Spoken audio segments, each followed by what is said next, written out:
Labour unions at the TOR oil refinery TOR were divided over government's decision to lease the state-owned company to Trentco Asset Management for 6 years. Now, while TOR senior staff union of the UNICOF believe the proposed partner meets the requirements to turn around the fortunes of the refinery, TOR senior staff union of the General Transport, Petroleum and Chemical Union says the proposed strategic partner lacks credibility and the capacity to operate the refinery. Here's a report by George Queening. The controversies surrounding the lease agreement for the operationalization of the TOR oil refinery for 6 years with Trentco Asset Management have heightened. It's now a fierce battle between two unions of the refinery. That's the senior staff union of UNICOF and the senior staff union of the General Transport, Petroleum and Chemical Workers Union. As it stands now, both only agree on the fact that a strategic partner is required to turn around the fortunes of the company.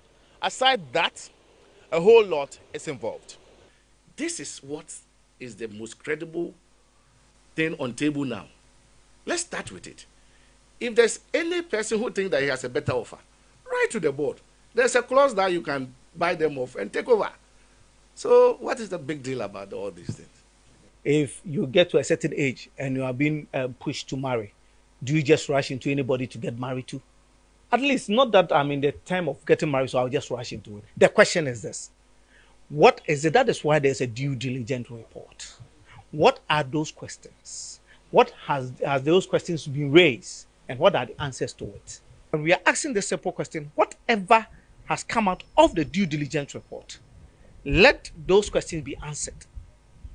And whatever somebody knows that we don't know, that thing has to be said so that we know that a deal is either for us or if not, there are other options that have also been on table. Why don't we all put all those things on table? Why don't we have a listen here to it?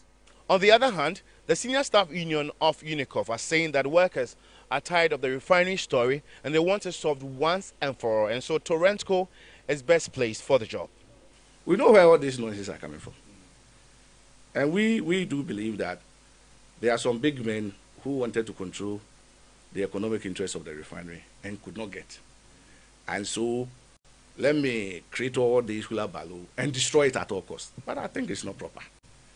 The refinery should be allowed to run. Let's have our peace for once. What kind of thing is this?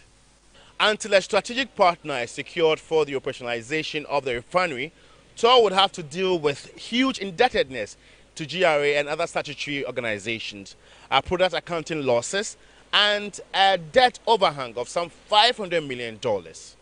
George Queening, TV3 News, TOR.